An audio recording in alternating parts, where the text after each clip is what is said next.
السلام علیکم دوستو، میں امید کرتا ہوں کہ آپ لوگ خیریت سے ہوں گے۔ الحمدللہ میں بھی خیریت سے ہوں۔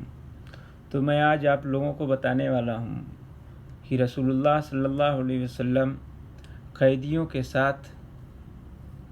کیا برتاؤ کرتے تھے اور ان کے ساتھ کیسا معاملہ کرتے تھے اور ان سے کیسے پیش آتے تھے اور انہیں رہا کس طریقے سے کرتے تھے۔ آیا انہیں فدیہ لے کر چھوڑ دیتے تھے یا بغیر فدیہ کے چھوڑ دیتے تھے،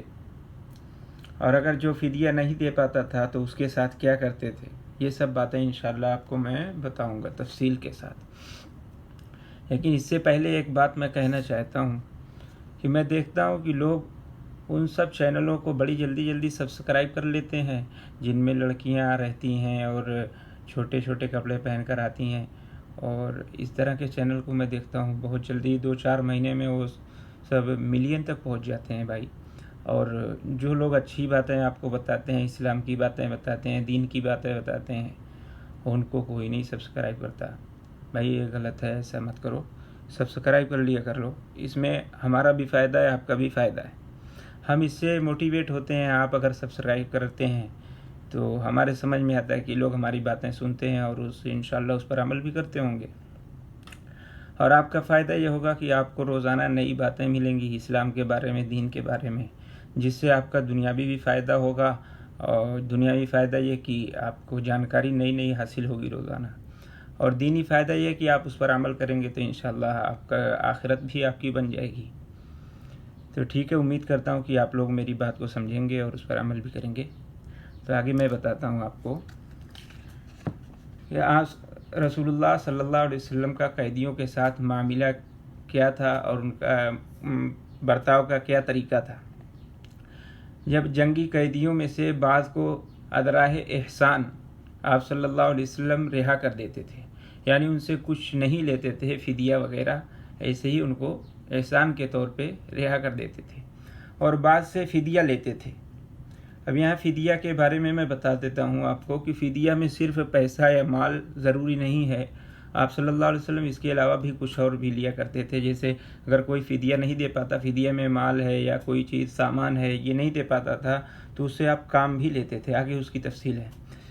ہاں، تو بعض کو فدیہ لے لیتے اور چھوڑ دیتے تھے، اور بعض کو قتل کرا دیتے تھے، اور بعض کو مسلمان قیدیوں کے عوض میں رہا کر دیتے تھے۔ جیسے کچھ مسلمان قیدی اگر دشمنوں کے چنگل میں ہیں، دشمنوں کے یہاں قید ہیں، تو ان کی رہائی کے لیے یہاں کافر لوگ جو قیدی ہوتے تھے ان کو رہا کر کے اپنے مسلمان قیدیوں کو چھڑا لیتے تھے۔ یعنی حسب تقاضائے مصلحت آپ نے یہ تمام صورتیں اختیار فرمائی،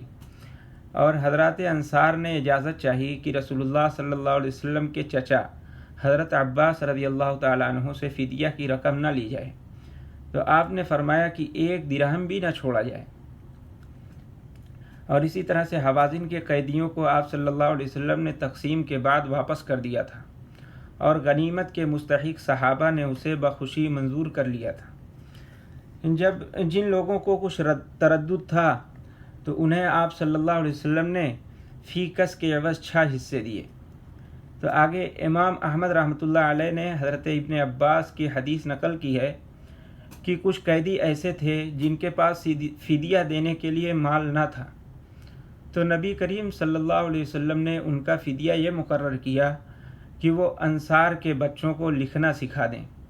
اس سے معلوم ہوا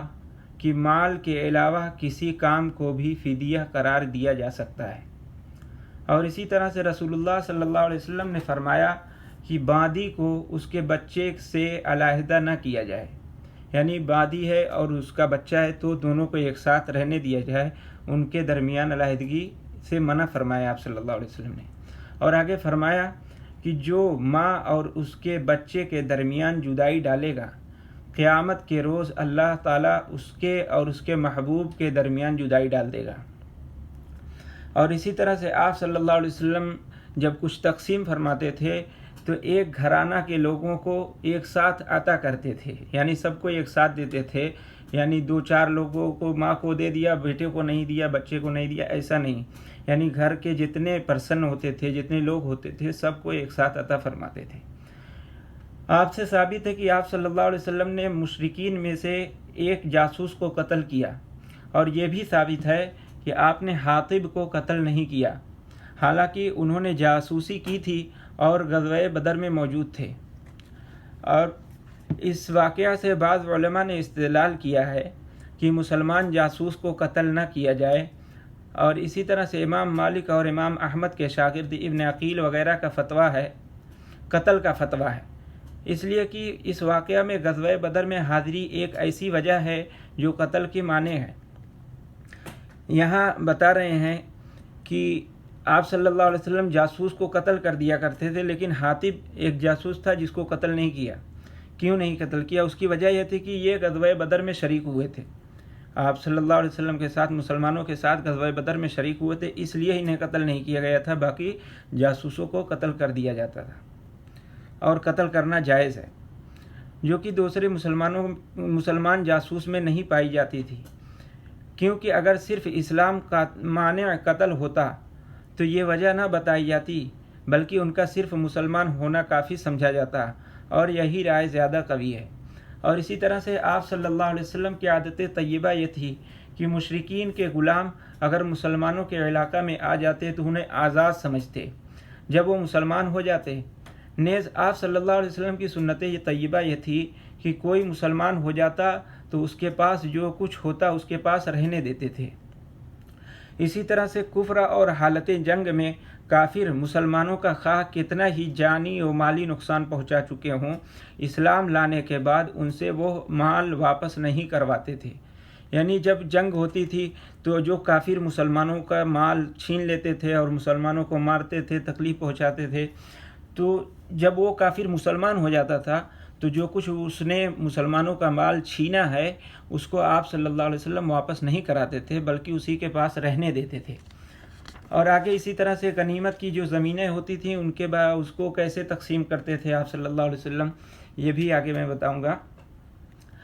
آپ سے ثابت ہے کہ آپ نے بنو قریظہ، اسی طرح سے بنو نذیر اور خیبر کی نصف زمین غانمین کے درمیان تقسیم فرمائی۔ غانمین یعنی جو غنیمت کے حقدار ہوتے تھے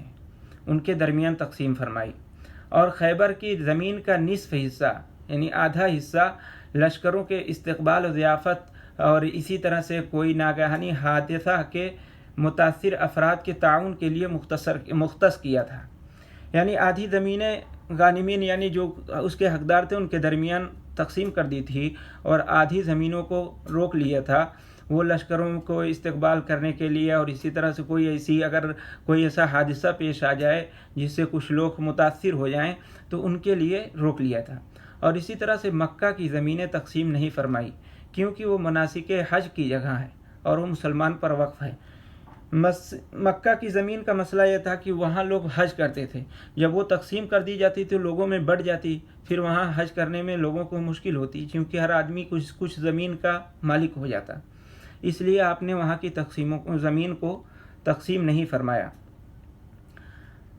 اور اسی طرح یہ بات بھی ہے کہ زمین غنائم کے تحت شمار نہیں ہوتی۔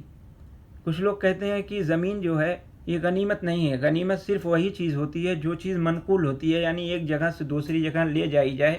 اس کو غنیمت شمار کیا جائے گا۔ اس کے بارے میں امام کو اختیار حاصل ہے کہ وہ مصلحت کے وقت کے لحاظ سے جو چاہے کرے۔ جناب رسول اللہ صلی اللہ علیہ وسلم نے تقسیم بھی کیا اور ترک بھی کیا، اور حضرت عمر رضی اللہ تعالیٰ عنہ نے تقسیم نہیں کیا بلکہ اسی طرح رہنے دیا، اور اس میں ہمیشگی کا ٹیکس لگا دیا تاکہ امور جنگ میں اس سے مدد لی جا سکے۔ اور زمین کے وقف کا یہی مفہوم ہے، نہ یہ کہ اس سے ملکیت کی منتقلی ناجائز ہے، بلکہ اس کی بیع جائز ہے، جیسا کہ امت کا تعامل ہے۔ اور اسی طرح سے نبی کریم صلی اللہ علیہ وسلم نے فرمایا ہے کہ مشرکین کے درمیان کسی مسلمان کی رہائش کو ممنوع قرار دیا ہے اگر وہاں سے ہجرت کر سکتا ہو، اور فرمایا کہ میں ہر مسلمان سے بیزار ہوں جو کہ مشرکین کے درمیان رہائش پذیر ہو۔ عرض کیا گیا رسول اللہ صلی اللہ علیہ وسلم کیوں ایسا ہے؟ تو فرمایا کہ انہیں نہیں دیکھ رہا، یعنی ان کے دوزخی ہونے کو نہیں دیکھ رہا ہے۔ پھر فرمایا جو شخص کسی کے ساتھ اکٹھا رہا وہ اسی طرح ہے، مزید فرمایا جب تک توبہ منقطع نہیں ہوتی اس وقت تک ہجرت منقطع نہیں ہوگی، اور جب تک سورج مغرب سے نہیں نکلتا اس وقت تک توبہ منقطع نہیں ہوگی۔ اور مزید فرمایا عنقریب ہجرت کے بعد ہجرت ہوگی، اس لیے زمین پر سب سے بہتر وہ لوگ ہیں جو حضرت ابراہیم علیہ السلام کے مقام ہجرت سے پیوستہ رہیں، اور زمین پر شریر لوگ باقی رہ جائیں گے اور وہ انہیں پھینک دے گی۔ اللہ تعالیٰ بندروں اور سوروں کے ساتھ ان کا حشر کرے گا۔ بس انہی پر میں اپنی باتوں کو ختم کرتا ہوں اور دعا کرتا ہوں کہ اللہ تعالیٰ ہم کو یہ باتوں پر عمل کرنے کی توفیق عطا فرمائے، آپ لوگوں کو بھی۔ وآخر دعوانا الحمد للہ رب العالمین۔